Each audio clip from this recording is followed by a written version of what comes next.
Olá, vamos falar sobre prática baseada em ciência. Há bom tempo, cerca de 30 anos ou mais, o termo prática baseada em evidências vem tomando ou tomou espaço das definições e entendimentos que a epidemiologia já tinha. Inúmeros pesquisadores da área médica trouxeram à tona, no início da década de 90, mais ou menos, principalmente na McMaster University, no Canadá, além de autores consagrados como Guyard, Haynes e o próprio Sackett, já em 2000. Claro, eu não posso deixar de citar um dos precursores deste movimento, o nobre professor Ark Cochrane, um médico britânico, autor do livro Effectiveness and Efficiency in Random Reflection on Health Services, no começo da década de 70. Mas ele e sua obra foi muito importante para a criação da colaboração Cochrane e ainda.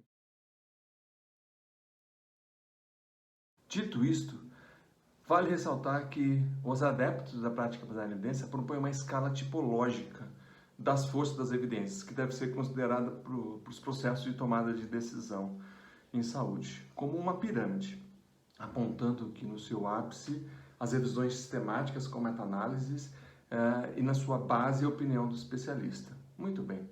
Hoje já se sabe que inúmeras revisões sistemáticas que viraram guidelines e, além disso, não há somente revisões sistemáticas clássicas, há pelo menos 15 tipos de revisões. Posso citar aqui um exemplo, revisão de escopo. Também entendo a construção dessa última camada, pois haviam e há inúmeros profissionais que acreditam apenas em sua própria opinião, não estão atualizados. Entendo esse movimento da prática baseada em evidência para conter esse tipo de abordagem, ou seja, a tomada de decisão sem ciência e sim no que eu acho. Então, isso eu tenho que levar em consideração. Eu vou fazer 3 reflexões com vocês. O primeiro brainstorm seria, segundo a lógica da epidemiologia clínica, que tem como definição básica ciência que faz predição sobre pacientes individuais, contando eventos clínicos em pacientes similares e em grupo de pacientes, para assegurar que as predições sejam corretas. Definição essa clássica do livro famoso de epidemiologia do Fletcher e Fletcher. Predição não é somente entender se o tratamento X é melhor que o tratamento Y para um determinado desfecho e amostra. Predição tem relação direta com a pergunta que você está fazendo.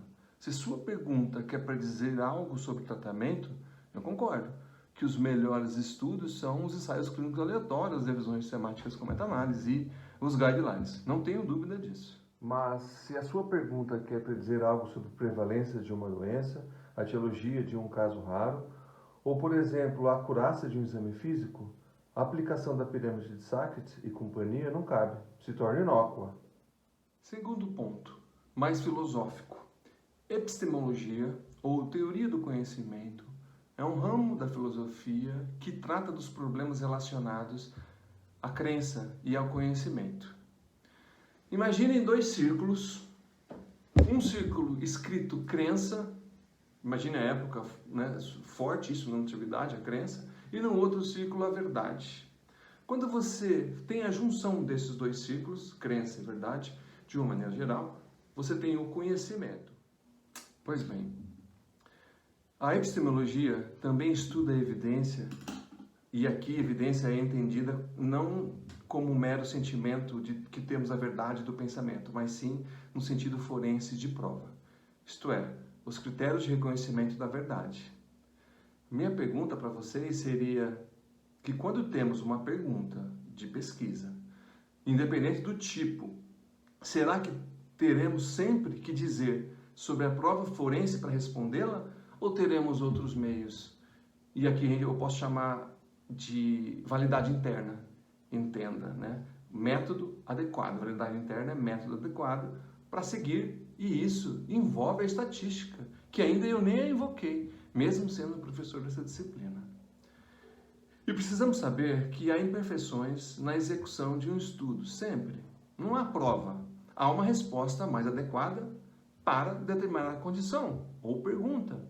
E sabemos que vai gerar imperfeições. O último ponto é exatamente esse, ciência de uma maneira mais lírica. é a arte da incerteza, alguém já disse. Não bate com a prova forense, mas bate com métodos adequados para responder a pergunta que te interessa. Isso é ciência.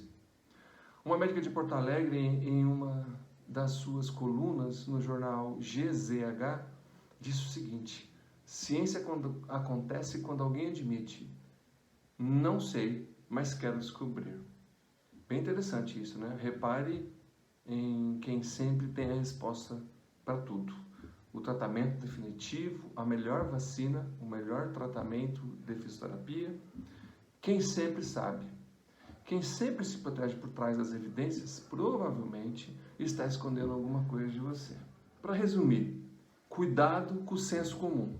Não é porque foi dito uma vez que há uma hierarquia que existe necessariamente uma hierarquia para sempre responder perguntas só de tratamento. As perguntas não são só de tratamento em ciência. Segundo, a prova forense te limita. A dúvida, a incerteza te liberta.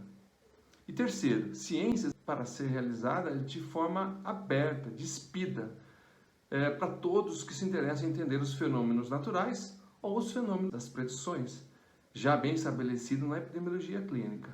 Charles Jones disse uma vez: daqui a 5 anos você estará bem próximo de ser a mesma pessoa que é hoje, exceto por 2 coisas: os livros que ler e as pessoas de quem se aproximar. Eu sou Jefferson Cardoso, do Prática Baseada em Ciência.